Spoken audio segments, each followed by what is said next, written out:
Hello class. Welcome back बच्चों। तो प्यारे बच्चों, स्टार्ट करते हैं नया लेक्चर। बेटा, लास्ट लेक्चर में ना हम एक्सटर्नल सोर्सेस पढ़ रहे थे और उसके 3 लिमिटेशन पढ़कर चले गए थे। ठीक है जी। आज मेरिट्स डीमेरिट्स कंप्लीट करते हैं। इंटरनल की भी मेरिट्स डीमेरिट्स कंप्लीट करनी है और एक्सटर्नल की भी। एक बार रिवाइज कर देता हूँ बेटा, मैं वो 3 डीमेरिट क्या थी। सबसे पहले हमने पढ़ी थी बेटा लेंदी प्रोसेस और कॉस्टली प्रोसेस। देखो, अगर मैं इंटरनल सोर्सेस की बात करूं ना, अभी थोड़ी देर बाद मेरिट डिमेरिट पढ़ूंगा। वहां मेरिट आएगी सिंपल एंड इकोनॉमिकल, और एक्सटर्नल सोर्सेस में यही बात डीमेरिट बन जाती है, costly process and lengthy process. अब बन क्यों जाती है थोड़ा सा ये भी समझ लो। देखो, अगर 9th 10th मेरे स्कूल में टीचर एसएसटी पढ़ा रहा है काफी टाइम से, और आज 11th 12th में इकोनॉमिक्स पढ़ाने वाले टीचर की पोस्ट वैकेंट हो जाती है, और मैं उन्हीं को प्रमोट कर देता हूँ जो 9th 10th पढ़ाते हैं कि आप कल से 11th 12th पढ़ा दो। बेटा, क्या मेरी कोई कॉस्ट आई उनको ये बात बोलने में? तो इकोनॉमिकल तो है ही, इंटरनल सोर्सेस। साथ ही साथ सिंपल भी है, क्या मैंने कोई उनका टेस्ट कंडक्ट करा या इंटरव्यू कंडक्ट करा? बेटा, एक ही तो पर्सन है मेरे दिमाग में ऑप्शन। मैं अगर उनका टेस्ट इंटरव्यू कंडक्ट करूँ और गलती से वो फेल हो जाए तो क्या करूंगा? तो मैं ऐसा कुछ कंडक्ट भी नहीं करता। उन्हें कहता हूँ बस कल से आप 11th 12th पढ़ाना।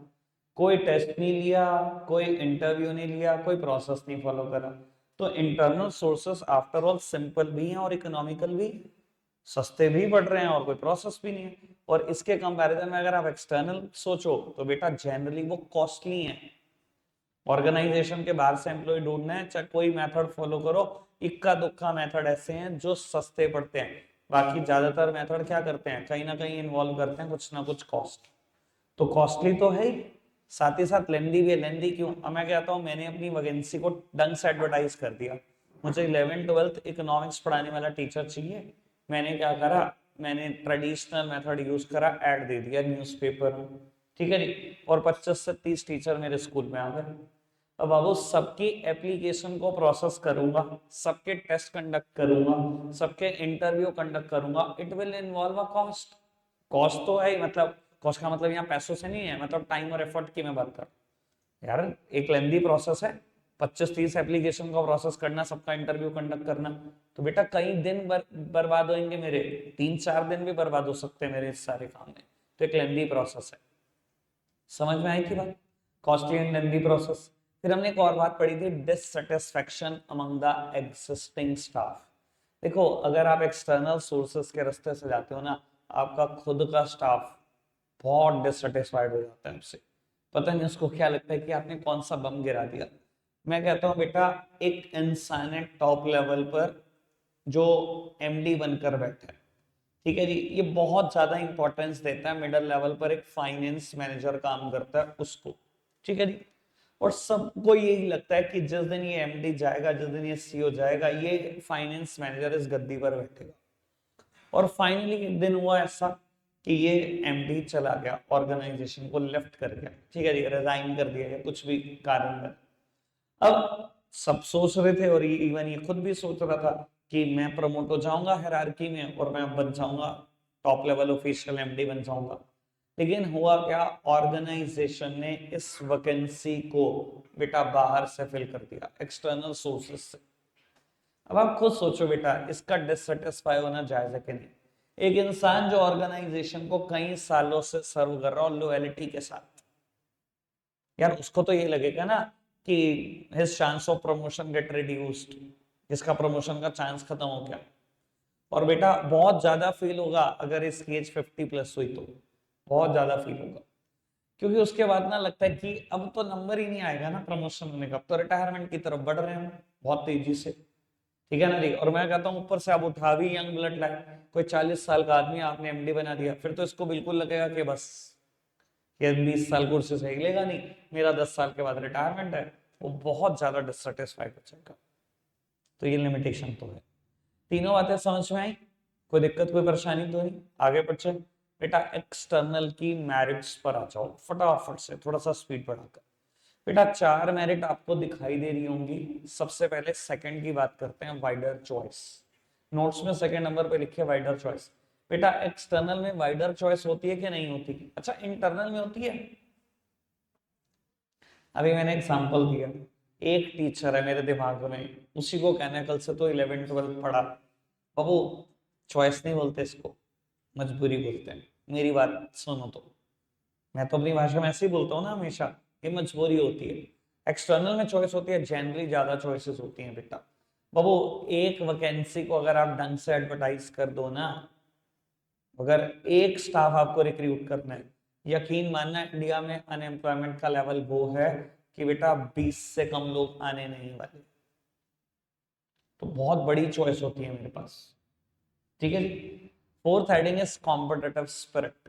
बेटा ये क्या चीज होती है कॉम्पिटिटिव स्पिरिट? देखो इस हेडिंग को आप दो तरीके से लिख सकते हो, मैंने दोनों ही तरीके बताए हुए हैं, नोट्स में एक तरीका लिखा हुआ है।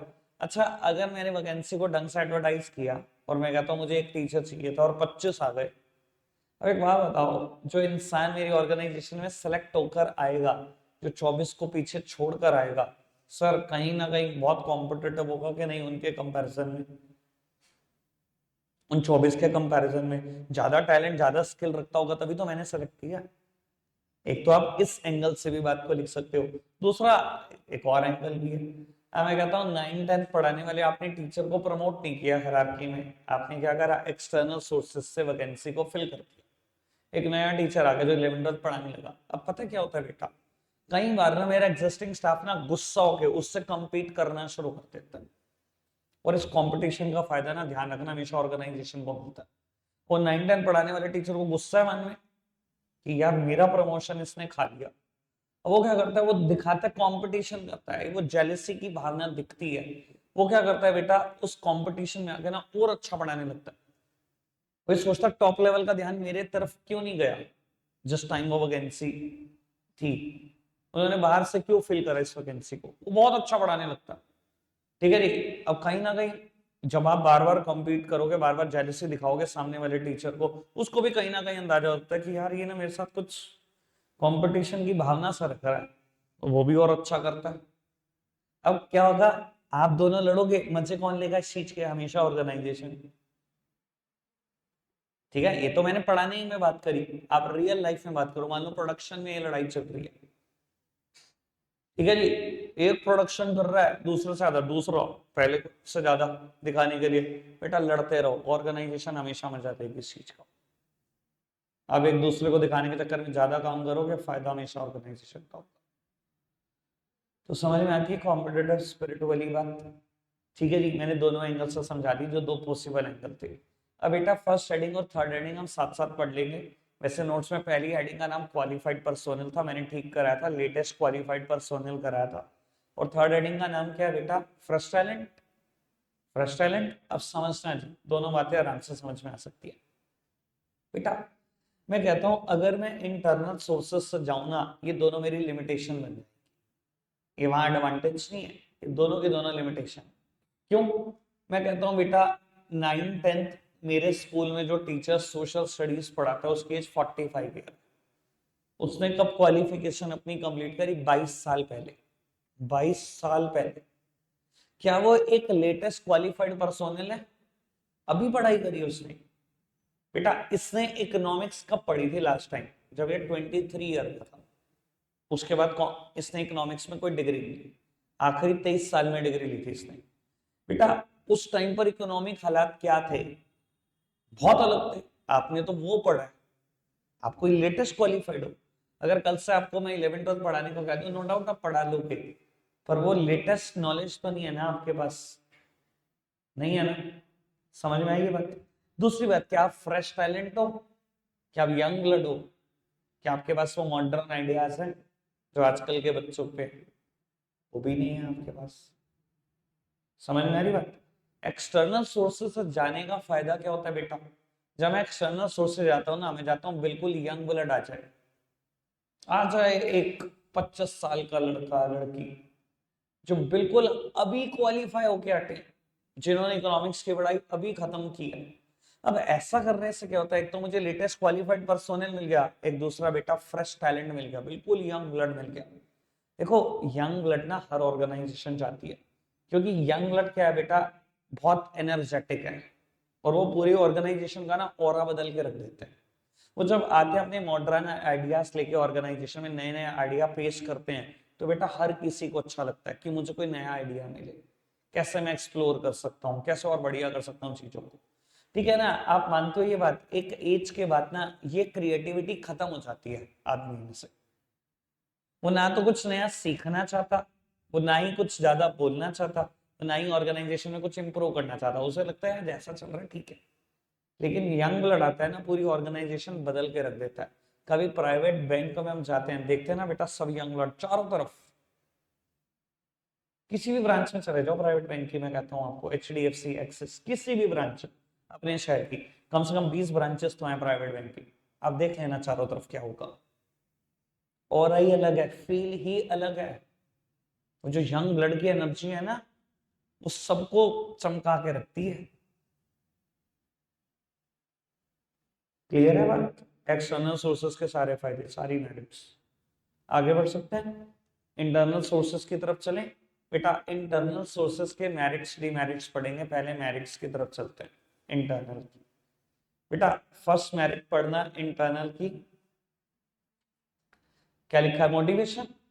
सुनो जी, वैसे इस चीज को आप अलग अलग एंगल से पढ़ सकते हो, मैं इस हेडिंग को भी दो अलग अलग एंगल से बता सकता हूँ। बेटा याद है इंटरनल सोर्सेस कौन से दो तरीके के होते थे? One is promotion, other one is transfer. याद ही नहीं आता तुम्हें?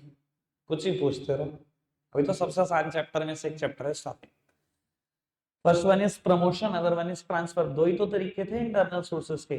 मैंने ना जब ये दोनों पढ़ा दिए थे, आपसे पूछा था इन दोनों में से मोटिवेशन किसकी मेरिट होनी चाहिए, तो आपने बताया भी था, पूछा था मैंने, ज्यादा साइकोलॉजिकल सेटिस्फेक्शन कौन देता है, प्रमोशन या ट्रांसफर? Obviously promotion. बेटा तो बाबू ये मोटिवेशन में रिजल्ट करता है, इस बात में तो किसी को डाउट नहीं। अगर मैं इंटरनल की मेरिट पढ़ रहा हूँ, इंटरनल में ये भी आता है, ये भी तो आता है, तो मेरिट तो है, चाहे प्रमोशन की है तो इंटरनल की मेरिट। समझ आई बात?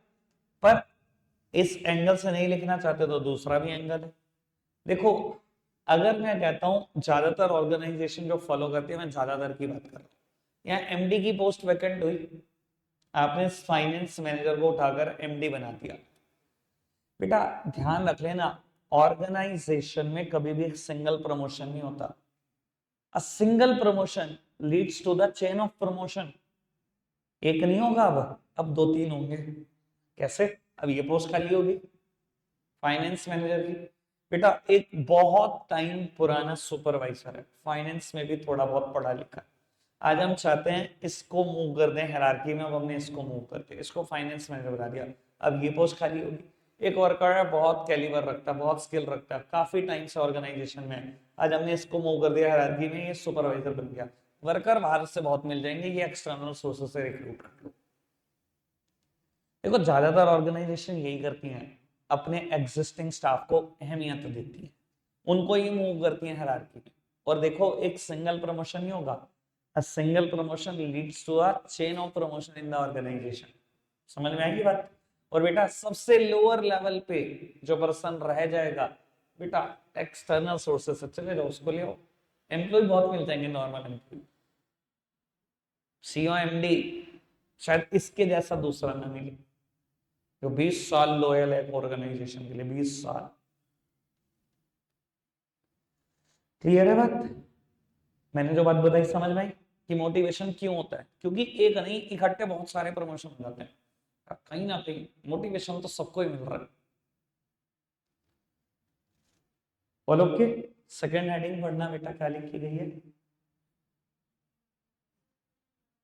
सिंपल एंड इकोनॉमिकल मुझे समझानी नहीं, मैं ऑलरेडी समझा चुका हूं। थर्ड क्या है? No need of training. बेटा मैंने ना इसका नाम ठीक किया था, no need of induction training करा था। बाबू ये इंडक्शन ट्रेनिंग क्या होती है? इंडक्शन ट्रेनिंग का मतलब होता है ओरिएंटेशन। इंडक्शन ट्रेनिंग अभी मैं कुछ दिन के बाद में टॉपिक कराऊंगा, तब आपको पता लग जाएगा इंडक्शन ट्रेनिंग क्या है। फिलहाल मैंने बता दिया इंडक्शन ट्रेनिंग क्या है, ओरिएंटेशन। पढ़ा है मुझसे स्टाफिंग प्रोसेस में स्टेप ओरिएंटेशन? क्या कहता था ओरिएंटेशन? नया एम्प्लॉय अभी अभी सेलेक्ट करके आए हो ऑर्गेनाइजेशन में, उसको फेमिलियर करो ऑर्गेनाइजेशन के साथ, ऑर्गेनाइजेशन के सीईओज के साथ, एमडीज के साथ, रूल्स रेगुलेशन के साथ, मिशन विजन ऑब्जेक्टिव के साथ, सुपीरियर सबॉर्डिनेट के साथ, सब चीजों से फेमिलियर करोगे। यही था ना ओरिएंटेशन। बेटा कहता है अगर आप इंटरनल सोर्सेस के रास्ते से जा रहे हो ना, तो आपको कभी इंडक्शन ट्रेनिंग देने की जरूरत नहीं पड़ेगी। और क्यों पड़ेगी आप खुद समझो। मेरी ऑर्गेनाइजेशन में 20 साल से टीचर सोशल साइंस पढ़ा रहा है 9th 10th को। मैंने उससे कहा कल से तो 11th 12th को इकोनॉमिक्स पढ़ाएगा, ठीक है। मैंने उसको प्रमोशन कर दिया इंटरनल सोर्सेस का यूज करके। अच्छा एक बात बताओ, अब उसको ओरिएंटेशन दो, फैमिलियर करूं, बताऊं ऑर्गेनाइजेशन के रूल्स रेगुलेशन क्या है, उसको पता नहीं, 20 साल से काम नहीं कर रहा। उसे बताऊं प्रिंसिपल कौन है, बताऊं क्या उसे सुपीरियर सबॉर्डिनेट कौन होगा, फिर उसे सब पता है भाई, 20 साल से पहले ऑर्गेनाइजेशन के अंदर बैठा हुआ है वो। तो बेटा इंटरनल सोर्सेस में इंडक्शन ट्रेनिंग की कोई जरूरत नहीं होती, मतलब ओरिएंटेशन की कोई जरूरत नहीं होती, ठीक है जी। सब लॉजिकल है। लोग नहीं ऐसा बोलते हैं ना बच्चे बाहर, बिजनेस स्टडीज एक रटने वाला सब्जेक्ट है। मुझे हंसी आती है यार, बिजनेस स्टडीज ये रटने वाली चीज है। फिर तो ले आए तो नंबर, जल्दी लाओगे नंबर। सर रटने वाला कुछ है ही नहीं यार, बिल्कुल लॉजिकल है, हर चीज लॉजिकल है। बताओ क्या चीज रटी आपने आज तक, पूरा कोर्स खत्म हो गया, रिवीजन शुरू हो गया, कुछ है ही नहीं ऐसा रटने वाला। बाबू हम लास्ट मेरिट की तरफ है। लास्ट मेरिट है शायद ट्रांसफर फैसिलिटी लिखा होगा, मैंने इसको कटवा के करवाया था, optimum utilisation of human resources, यही करा था ना बेटा। ये पर्टिकुलरली ना ट्रांसफर की मेरिट है, पर मैं तो इंटरनल सोर्सेस की मेरिट पढ़ रहा हूँ, उसमें इसकी मेरिट भी आएंगी, इसकी भी आएंगी। जैसे मोटिवेशन इसकी मेरिट है नॉर्मली सोचा जाए तो, ठीक है जी। ये जो मैं मेरिट पढ़ रहा हूँ ये ट्रांसफर की है। चलो खैर समझते हैं इसको क्या मतलब है। बेटा मेरी ऑर्गेनाइजेशन का ना फर्स्ट ईयर ऑफ ऑपरेशन है, ठीक है, पहला साल। मैंने सोचा कि इस बार ना हम बस धमाका कर देंगे, पहले साल में ना 20,000 यूनिट बेच देंगे, ठीक है जी। उन 20,000 यूनिट को बनाने के लिए ना मैंने प्रोडक्शन डिपार्टमेंट में 20 एम्प्लॉइज रख लिए, ठीक है जी, पहले ही साल में, ठीक है जी। कुछ लोग मेरे यहाँ सेल्स में भी हैं, सेल्स में मैंने 3 लोग रख दिए। कुछ लोग मार्केटिंग में भी काम कर रहे हैं, मार्केटिंग में मेरे यहाँ 5 लोग हैं, ठीक है जी। लेकिन हमने सोचा तो था 20,000 यूनिट बेच देंगे, लेकिन जैसे ही ऑर्गेनाइजेशन ने ऑपरेशन स्टार्ट करे तो बेटा तब आटे दाल के भाव पता लगने शुरू हुए। सिर्फ 8,000 यूनिट की ही पूरे साल में डिमांड आई, बहुत मशक्कत करने के बाद, जो काम सिर्फ 8 एम्प्लॉय कर सकते थे, ठीक है जी। बहुत ज्यादा स्टाफ, हमने उम्मीद से ज्यादा स्टाफ रख लिया था, ठीक है जी। अब नेक्स्ट ईयर हमें पता है अगर एक साल 8,000 किया, अगले साल भी 20 सीधा नहीं होने वाली, 20 नहीं होने वाली। हमारी एक्सपेक्टेशन है कि हम 12-13 के आसपास क्लोज करेंगे, जिसके लिए मैं 12 से 13 एम्प्लॉय चाहिए। क्या करो इन बच्चे हुए 7-8 का जो फालतू है निकाल दो। बेटा ज्यादातर ऑर्गेनाइजेशन सोचती है कि नहीं निकालो, चलो एक बार स्टाफ आ ही चुका तो कहीं ना कहीं उनको शिफ्ट करो अगर हो सकते हैं।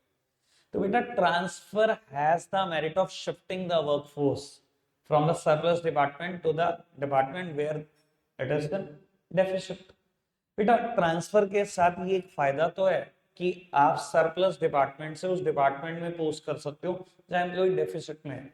मैंने क्या करा, मैंने कहा अभी मार्केटिंग की बहुत जरूरत है ऑर्गेनाइजेशन को, हम मार्केटिंग करेंगे, डिमांड क्रिएट करेंगे, तभी प्रोडक्ट बिक पाएगा। हमने बचे हुए जो 7 एम्प्लॉय हमारे पास एक्स्ट्रा है मार्केटिंग में शिफ्ट कर दिए, यहाँ पर रिड्यूस कर दिए एम्प्लॉय 13 तक। अब ये ध्यान देंगे प्रोडक्शन पे, ये लोग मेहनत करेंगे मार्केटिंग में, अगर मार्केटिंग अच्छी हुई तो शायद डिमांड भी बढ़ जाए, ये करा मैंने।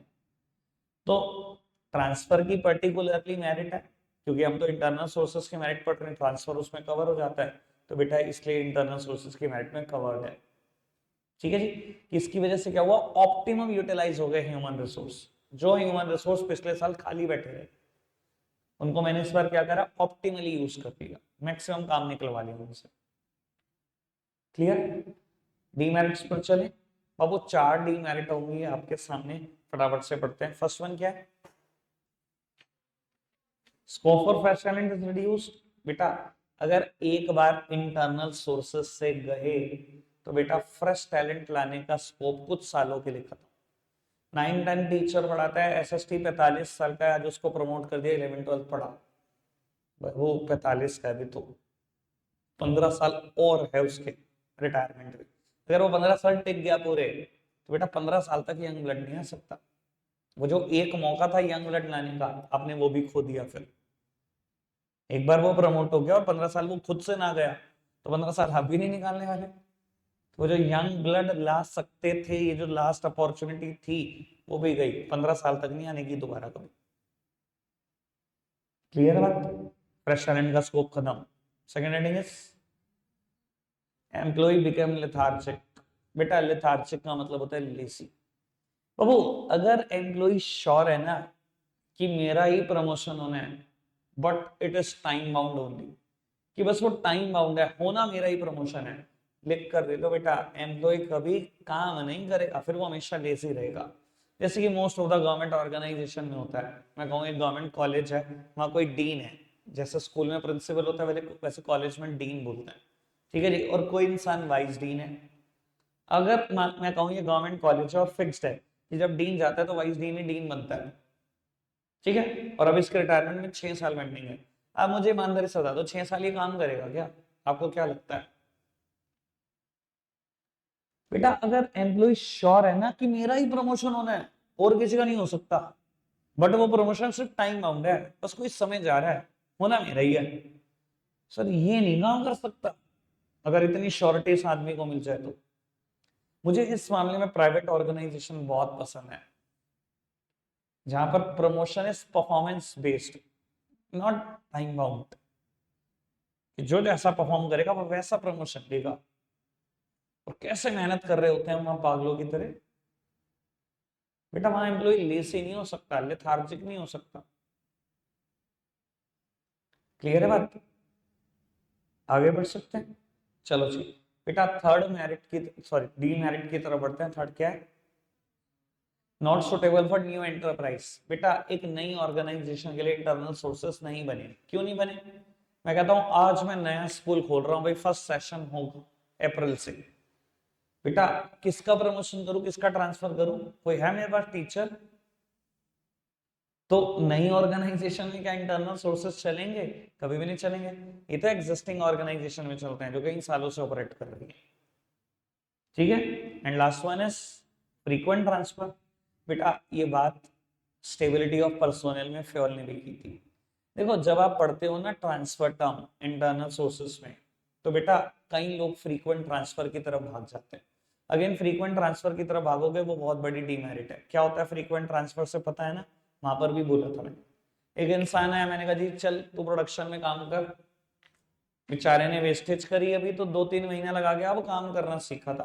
मैंने कहा छोड़ छोड़ आजा सेल्स में आजा, कुछ टाइम सेल्स का काम सिखाया, छोड़ छोड़ आजा फाइनेंस में आजा, फाइनेंस सिखाने का छोड़ छोड़ मार्केटिंग में आजा। अगर मैं यही लगा रहूंगा बार बार ट्रांसफर करता चला जाऊंगा और एक मिनिमम टेन्योर तक उसको स्टेबल नहीं करूंगा एक जॉब पे, सर कुछ भी नहीं सीख पाएगा।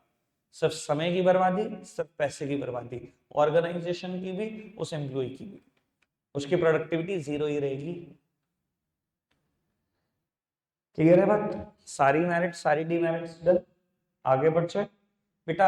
याद है जब मैंने स्टाफिंग प्रोसेस कंप्लीट करा था, मैंने एक बात बोली थी कि सेकंड स्टेप आपने मुझसे रिक्रूटमेंट पढ़ा है, थर्ड स्टेप आपने मुझसे सिलेक्शन पढ़ा है, और फिफ्थ स्टेप आपने मुझसे ट्रेनिंग एंड डेवलपमेंट पढ़ा। मैंने कहा था जब ये तीनों स्टेप इन डिटेल खत्म होंगे तो चैप्टर खत्म होगा।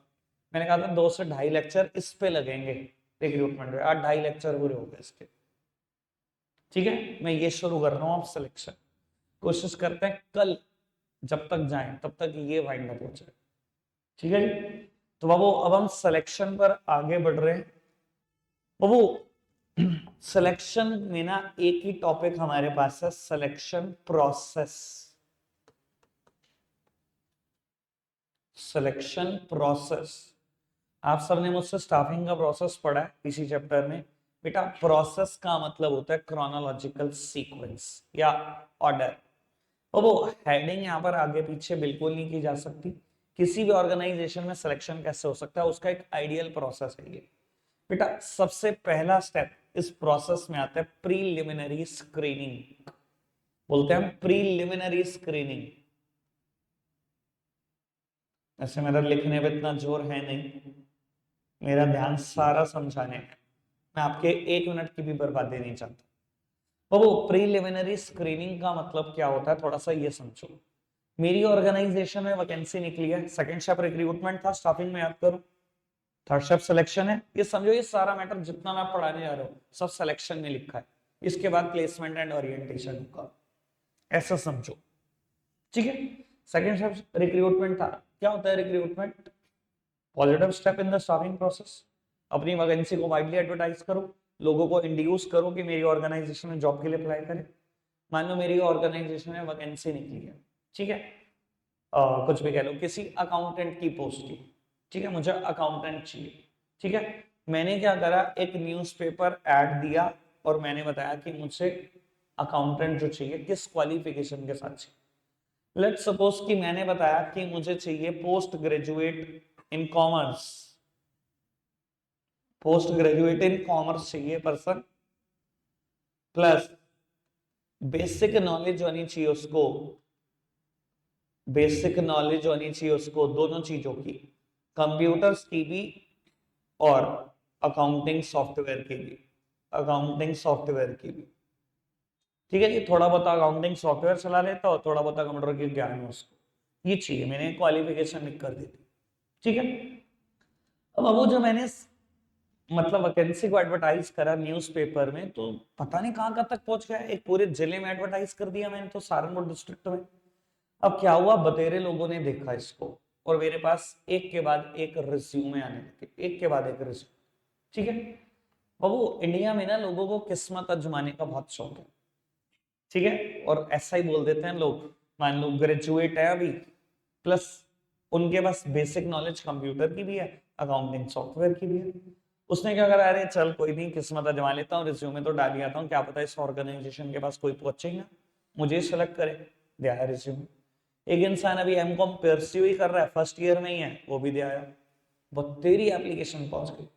बेटा प्रीलिमिनरी स्क्रीनिंग ये कहती है सबसे पहले उन लोगों को रिजेक्ट करो जो बेसिक क्राइटेरिया ऑफ जॉब ही पूरा नहीं कर पाए।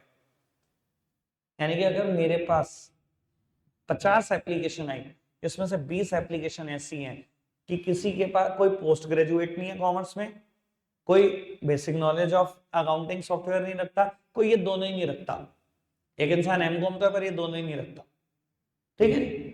20 एप्लीकेशन आई मेरे पास ऐसी, तो बेटा प्रीलिमिनरी स्क्रीनिंग आता है, 20 की 20 रिजेक्ट कर दो, डस्टबिन में डाल दो, कुछ नहीं होना इसका।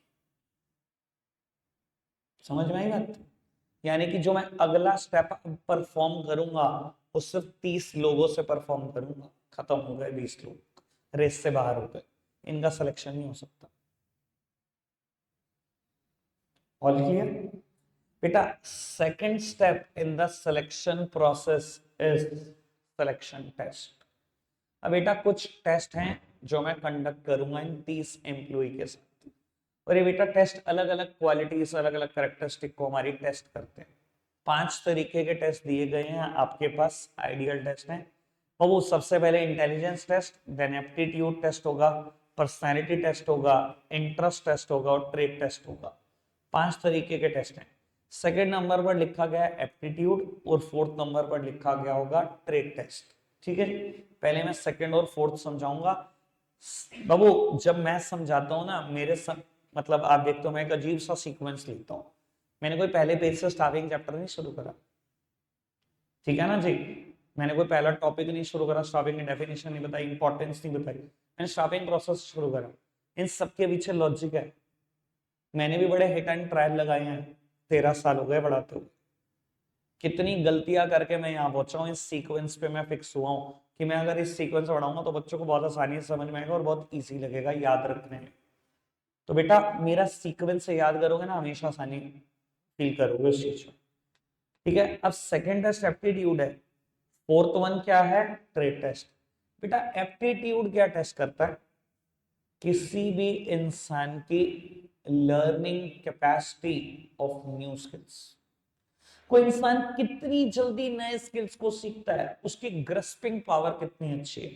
और आई एम श्योर आप जितने यहाँ बैठे हैं, आप कहीं ना कहीं जिंदगी में एक शख्स को ऐसे जरूर जानते हैं जिसकी ग्रस्पिंग पावर बहुत ही अच्छी है, बहुत ही अच्छी।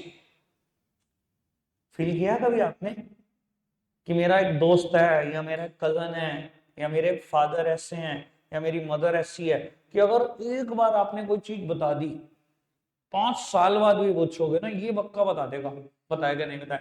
या कई बार हमारा दोस्त भी ऐसा हो सकता है कि टीचर ने क्लास में अप्रैल में कोई चीज पढ़ाई थी, आज अक्टूबर में मुझे याद नहीं है, लेकिन मैं अगर उसे कहूंगा ना भाई वो टीचर ने बताया था अप्रैल में ऐसे समय याद कराऊंगा ना, तो वो 1 मिनट बता देगा क्या बताया था, मुझे नहीं याद आ रहा होगा।